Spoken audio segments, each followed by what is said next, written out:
नमस्कार विद्यार्थी मित्रों, मैं पठान साहब आपका मुस्लिम हॉस्टल में स्वागत करता हूँ।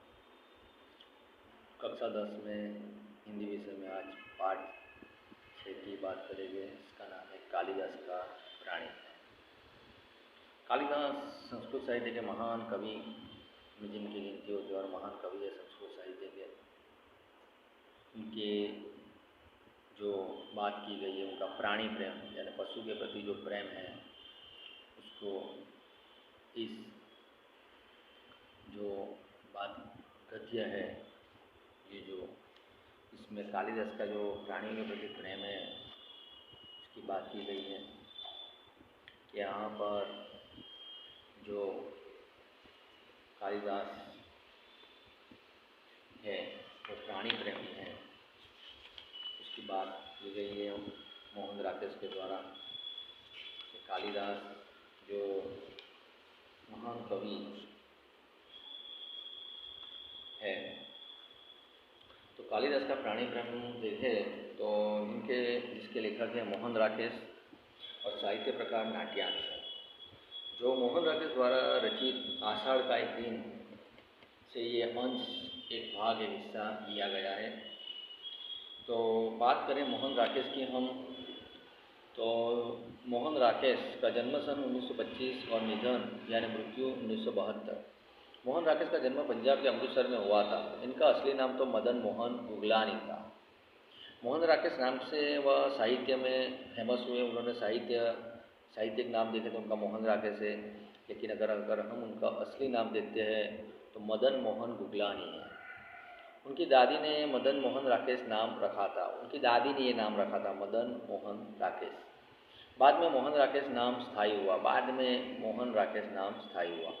मोहन राकेश हिंदी साहित्य के अच्छे नाट्यकार, उपन्यासकार और कहानीकार के रूप में अपना नाम अमर कर गए हैं।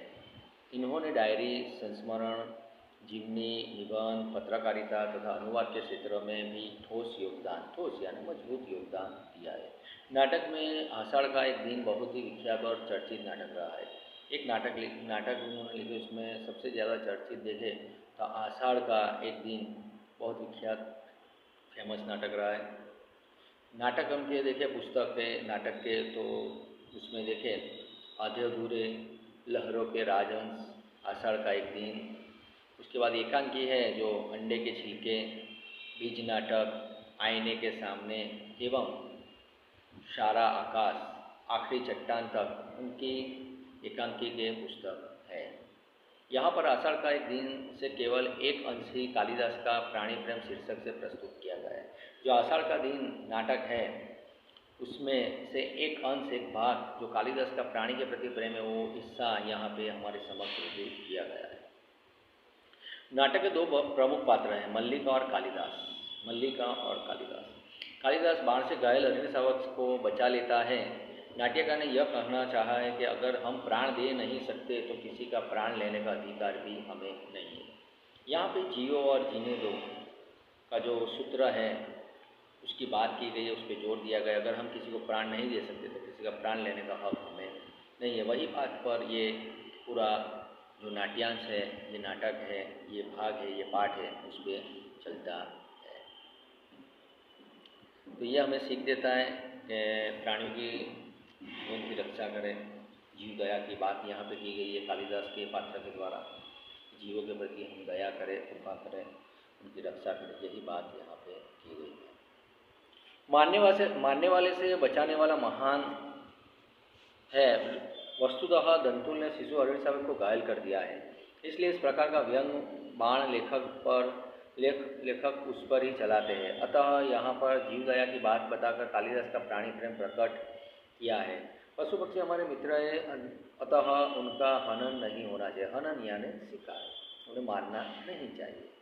तो यहाँ पे जो दंतुल नामक जो राजपुरुष है वो शिकार के, पहले के समय में राजा महाराजा बादशाह सब शिकार के शौकीन थे। आज अगर हम देखें तो हम जिस तरह से मोबाइल में गेम या इंडोर गेम या मैदान में गेम खेलकर हमारा समय प्रसार करते, उसी तरह से उस समय राजाओं का, बादशाहों का समय शिकार करके वो प्रसार करते थे।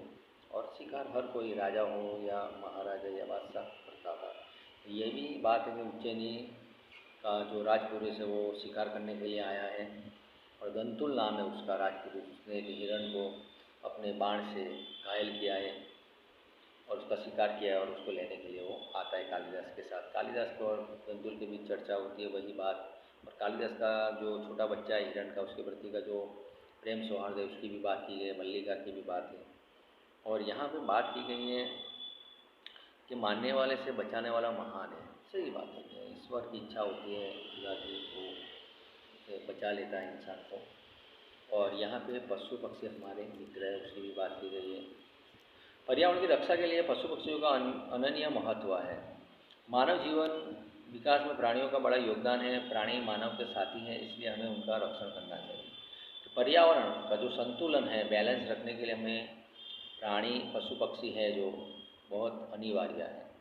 अगर इनका इस तरह से निकंदन, इनकी हत्याएँ, इनका शिकार होता रहेगा तो अनबैलेंस होने की वजह से पर्यावरण इंसान को काफ़ी नुकसान उठाना पड़ता है। और हम देखते हैं कि अगर साइंस पढ़ते हैं इसमें हमें मालूम है जो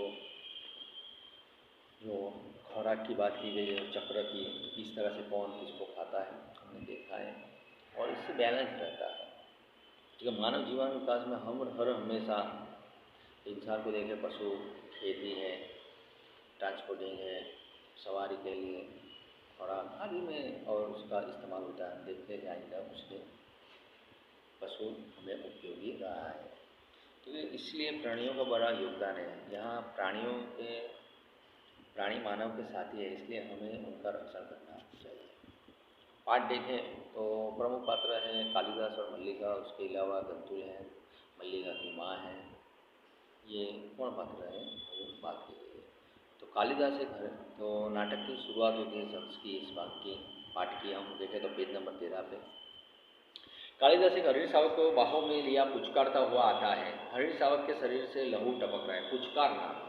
पुचकारना का अर्थ हरिण शावक यानी हिरण का एक छोटा बच्चा, उसको मृग भी कहा जाता है हिरण को। और पुचकारना यानी प्यार जताना, जैसे प्यार जताना, पुचकारना। कालिदास, हम जिएगे हरिण शावक, जिएगे ना, एक बाण से आहत होकर हम प्राण नहीं देंगे। तो कालिदास के जो संवाद है, तो कालिदास हिरण शावक के बच्चे को बहुत प्यार करते हुए उसे पुचकारते हुए, यानी गुजराती में सहला हो गई, तो क्या वो पुचकारता हुआ उसे कहता है प्यार करते हुए कि हम जिएंगे। वो आश्वासन देता है हिरण के बच्चे को कि जिससे प्यार होता है वो उससे लागनी केवल प्राणी से भी बात करता है। इस तरह से उसकी भावनाओं को, उसके जो हाव भाव, उससे वो समझ जाता है जो प्राणी है उसको क्या तकलीफ है। बोलता तो नहीं प्राणी, लेकिन उसके हाव भाव से, जिसे प्राणी के प्रति लगाव है पशु पक्षी से, वो उसके दर्द को समझ जाते हैं। तो कालिदास कहते एक बाण से आहत यानी घायल होना, घायल होकर हम प्राण नहीं दे सकते। हमारा शरीर कोमल है तो क्या हुआ, हम पीड़ा सह सकते हैं। हिरण का बच्चा हम देखते हैं, हिरण बहुत ही मुलायम कोमल होता है और घबरू प्राणी है। तो क्या हुआ, हमारा शरीर कोमल है तो क्या हुआ, हम पीड़ा यानी दर्द को सहन कर सकते हैं। एक बाण प्राण ले सकता है तो उंगलियों का कोमल स्पर्श प्राण दे भी सकता है। तो कवि कालिदास कहते हैं कि अगर एक बाण प्राण ले सकता है, जीव ले सकता है, तो उंगलियों का कोमल स्पर्श है वह प्राण दे भी सकता है। हमें नए प्राण मिल जाएंगे, हम कोमल आस्तरण पर विश्राम करेंगे। कोमल आस्तरण यानी बिछोना, पथारी यानी गुजराती बन रही है, बेड़ जो उस पर बिछाया जाता है। आस्तरण यानी पथारी, बिछोना। और कोमल यानी मुलायम बिस्तर पर हम आराम करेंगे। हमारे अंगों पर ध्रुत का लेप होगा। ध्रुत यानी घी, लेप, जैसे हम लेप लगाते हैं, तो क्या लेप होगा। कल हम फिर वनस्थली में घूमेंगे, कोमल दुर्वाएं खाएंगे ना। तो कवि कालिदास हिरण के बच्चे के साथ संवाद कर रहे हैं और कहते कि तुम एक कोमल बिस्तर पर आराम करोगे और तुम्हारे जो घाव है उस पर ध्रुत का लेप, घी का लेप लगेगा, और कल फिर से तुम वनस्थली में, जंगल में घूमोगे। कोमल दुर्वा एक घास आती है, सफ़ेद होती है, तो खरगोश भी ज़्यादा खाते हैं, क्योंकि वह दुर्वा यानी घास है छोटी, तो वो भी खाएंगे ना खाएगा। मल्लिका अपने को सहेज कर द्वार की ओर जाती है। तभी मल्लिका द्वार की ओर जाती है। मल्लिका, यह आहत हरिण शावक, यहाँ ऐसा कौन व्यक्ति है जिसने इसे आहत किया? क्या दक्षिण की तरह यहाँ भी? तो तुरंत तो मल्लिका की नज़र पड़ती है कालिदास के हाथ में जो हिरण का बच्चा है, तो आहत यानी घायल, चोट खाया हुआ, कि यहाँ कौन है कि जिसने हिरण के बच्चे को घायल किया है, चोट दी है। देखिए दक्षिण की तरह, दक्षिण भारत की बात की तो दक्षिण की तरह यहाँ भी यही हाल है। कालिदास आज गांव प्रदेश में कई नई आकृतियाँ देख रहा हूँ। झरोखे के पास जाकर आसन पर बैठ जाता है। राज्य के कुछ कर्मचारी आए हैं। हरिण शावक को वक्त से सटाकर थपथपाने लगता है। हम सोएंगे, हाँ हम थोड़ी देर सो लेंगे तो हमारी पीड़ा दूर हो जाएगी, परंतु उससे पहले हमें थोड़ा दूध पी लेना है। मल्लिका, थोड़ा दूध हो तो किसी भाजन में ले आओ।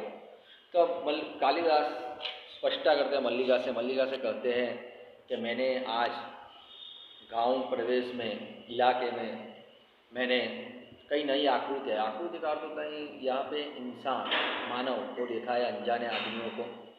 झरोखे के पास जाकर आसन पर बैठ जाता है। झरोखा यानी बालकनी, गैलरी होती है, वहाँ पे जाकर जो आसन है बैठने का, उसमें वो कालिदास वहाँ पे बैठ जाते हैं। और कहते हैं कि राज्य के कुछ कर्मचारी आए हैं, ऐसा कालिदास का अनुमान है। हरिण शावक को वक्स यानी छाती, चेस्ट, वहाँ से लगाता है और वो थपथपाने लगता है। हथी कालिदास थपथपावे छे ने त्यारे कालिदास कहते हैं हम सोएंगे, हाँ हम थोड़ी देर सो लेंगे तो हमारी पीड़ा, दर्द दूर हो जाएगा। हमें दर्द होता है, पीड़ा होती है, अगर हम आराम कर लेते तो दूर हो जाएगा, उसमें राहत मिलती है। परंतु उससे पहले हमें एक काम करना है, थोड़ा सा दूध पी लेना है। मल्लिका, अगर थोड़ा दूध हो, भाजन का अर्थ होगा बर्तन, यहाँ पे वासन पड़ने के शब्द गुजराती में, तो उसमें दूध ले आओ। मल्लिका, माँ ने दूध औटा कर रखा है, देखती हो। औटा कर यानी गाढ़ो, जिसे गाढ़ा बोला जाता है। दूध को उबाला जाता है ज़्यादा, और पतीले में या कोई बर्तन में उसको उबाला जाता है ज़्यादा देर, तो उसको औटा कर यानी गाढ़ू, एकदम घाटा कहा जाएगा। तो क्या है औटाना, यानी आग पर रख कर गाढ़ा करना, एकदम जाड़ू दूध करવું। ने अपने गुजराती में जाड़ू पण कहे छे, घाटू पण कहे छे। कि गाढ़ा दूध किया है, कि माँ ने दूध को के गाढ़ा कर लिया है, औटा कर रहा है। चूल्हे के निकट रखे बर्तनों के पास जाकर देखने लगती है। अभी अभी 2-3 राज कर्मचारियों को हमने घोड़े पर जाते देखा है। माँ कहती है कि जब भी ये लोग आते हैं कोई ना कोई अनिष्ट होता है। वर्षा के रोमांच के बाद मुझे यह सब बहुत विचित्र लगा। मल्लिका का अनुमान है। मल्लिका कहती है कि माँ का कहना है कि अभी थोड़ी देर पहले 2-3 राज कर्मचारी यहाँ से घोड़े पर जाते देखे हैं। और माँ कहती है कि जब भी ये लोग आते हैं तो कोई ना कोई अनिष्ट यानी खराब घटना घटती है। और वर्षा के रोमांच के बाद मुझे यह सब बहुत विचित्र लगता है। थोड़ी देर पहले बारिश हुई है, दूध का बर्तन उठाकर दूध खोले बर्तन में उड़ेलने की लगती है। तभी दूध का एक बर्तन है, उसमें उबला हुआ दूध नहीं है, तो बर्तन है तो उसमें से दूध छोटे से बर्तन में वो उड़ेलती है, डालती है।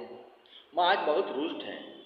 तब मल्लिका ये काम करते हुए कहती है कालिदास से कि आज माँ बहुत रुष्ट है, नाराज है मुझसे।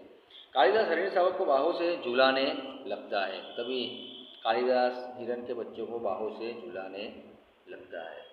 यहाँ तक हम देखते हैं, और बाद का जो है पाठ हम अगले वीडियो में देखेंगे। नमस्कार।